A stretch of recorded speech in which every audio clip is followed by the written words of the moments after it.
ये ऐसा है कि भाजपा ने चयनित चुनावों में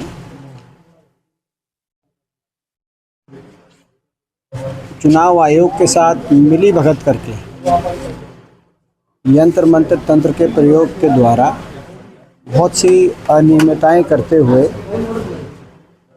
चुनाव के नतीजों को प्रभावित करने का कार्य किया है। ये सच आज देश के सामने आ गया है। जो कर्नाटक की एक सीट के सारे आंकड़े राहुल गांधी जी ने रखे देश के सामने, चुनाव आयोग के पास कोई जवाब नहीं आया उसका। इसी तरीके से महाराष्ट्र में भी कुछ सीटों में ये बातें आई हैं और हरियाणा में भी हम इस बात को दिखवा रहे हैं और हरियाणा के अंदर भी बड़े पैमाने पे इस तरह की गड़बड़ियाँ की गई हैं और जल्दी ही तथ्यों को प्रदेश के और देश के सामने रखने का कार्य करेंगे। तथ्य इकट्ठे किए जा रहे हैं, कब तक उनकी रिपोर्ट आप लोग कलेक्ट कर पाएंगे? देखिए, आपको पता ही है कि काफ़ी समय से हमारी प्रक्रिया चल रही है और जल्दी ही इसकी जो बात है वो हम सारे प्रदेश और देश के सामने रखें। सर, संविधान के 130वें संशोधन के तहत राजनीति में भ्रष्टाचार और राजनीति में अपराधीकरण रोकने के लिए जो ये बिल अधिनियम क्या कहेंगे आप? ये अपराधीकरण रोकने के लिए नहीं है बिल, ये केवल विपक्ष को दबाने के लिए है, विपक्ष को समाप्त करने के लिए है। जो भी गैर भाजपा शासित प्रदेश सरकारें हैं उन सरकारों को कैसे डिस्टेबलाइज किया जाए, ईडी किसी को गिरफ्तार कर ले तो उस मुख्यमंत्री उस मंत्री को कैसे बर्खास्त किया जाए, इस दृष्टि से ये कानून आया है। आपने देखा होगा पिछले कुछ वर्षों में क्या 11 साल से कार्रवाई रही है। ईडी ने केवल और केवल विपक्ष के नेताओं पे कार्रवाई बिठाई है, एक भी भाजपा के नेता पे कार्रवाई या जांच नहीं करी ईडी ने।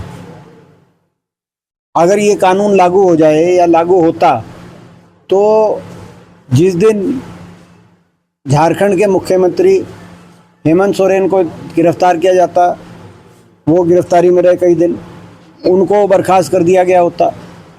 कर्नाटक के उप मुख्यमंत्री DK शिव कुमार तो कई महीने रहे, उनको बर्खास्त कर दिया गया होता। दिल्ली के मुख्यमंत्री अरविंद केजरीवाल रहे, उनको बर्खास्त कर दिया गया होता। और यहाँ तक कि जो सत्येंद्र जैन जिनके पास कुछ मिला नहीं अब, उनको गिरफ्तार कर दिया गया होता।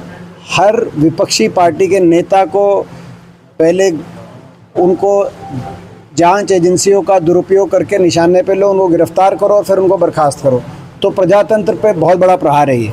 और इसीलिए इस कानून को हम पास नहीं होने देंगे, इस कानून का पुरजोर विरोध करेंगे। अमित शाह ने कहा था कि ऐसा ही विधेयक पहले कांग्रेस के समय आया था जो राहुल गांधी उन्होंने फाड़ दिया था, तो आप क्यों डर लगता है? देखिए, ये कोई उनमें कोई सिमिलरिटी नहीं है जो उन्होंने कहा है। ये तो मैं समझता हूँ प्रजातंत्र में बहुत बड़ा प्रहार है। आपके नेता अशोक भारद्वाज पर ईडी की रेड पड़ी है आज, सब क्या कहना चाहिए? ये तो ये एक रूटीन ही हो गया ईडी का, इसमें कोई नई बात तो कोई है नहीं। केवल ईडी राजनीतिक दुरुपयोग जांच एजेंसियों का चल रहा है देश में। 11 साल से देशवासी सरकार की इस नीति और नीयत को समझ चुके हैं। भिवानी के मनीषा मामले में सदन जो है वो उसमें काफ़ी बार रोको टोको ये कानून व्यवस्था आज हरियाणा की आज विधानसभा के अंदर आखिरकार चर्चा सरकारों को करानी पड़ी। सरकार को भी विपक्ष की कांग्रेस विधायक दल की ताकत का पता चल गया होगा। बराबर का जनादेश प्रदेश वासियों ने हमें भी दिया, बराबर की वोट हमें भी मिली है, मात्र आधे % वोट के फासले से सरकार बनी। ऐसे में विपक्ष की टक्कर की आवाज़ है और हम जनता की आवाज़ उठाएंगे। और यदि सरकार उसकी तरफ पर उसकी परवाह नहीं करती तो हम जो है लड़ाई लड़ने से पीछे विपक्ष नहीं हटेगा। विधानसभा में आपने देख लिया, कानून व्यवस्था इस सरकार में पूरी तरीके से ठप हो चुकी है। हरियाणा में कानून व्यवस्था है गायब, मुख्यमंत्री जी का नाम है नायब। ये स्थिति है। मुख्यमंत्री का दावा है, हर बार कहते हैं कि पुलिस को पूरी छूट दे रखी है। आप देख रहे हो कानून व्यवस्था में क्या हो रहा है। ये फिरौती प्रदेश बन गया, कहीं फायरिंग हो रही है, कहीं फिरौती हो रही मांगी जा रही है, कहीं मर्डर हो रहे हैं। मर्डर में देश में 3रे नंबर पे आ गया हमारा प्रदेश। हत्या दर में, महिलाओं के ऊपर अपराध में देश में नंबर 1 पे पहुंच गया। दलितों के ऊपर अपराध में नंबर 1 पे पहुंच गया। एक फ़र्क था, कांग्रेस की सरकार में कोई भी अगर अपराधी अपराध करता था तो वो या तो छुपता घूमता था, पकड़ा जाता था, उस पर कार्रवाई होती थी। अब तो अपराधी बेखौफ हो गए, तब जनता बेखौफ थी, अब अपराधी बेखौफ हो गए। अब कोई अपराध करता है तो सोशल मीडिया पर डालता है और होड़ लगती है कि भाई ये फिरौती की कॉल मैंने मांगी, मेरे गैंग ने मांगी।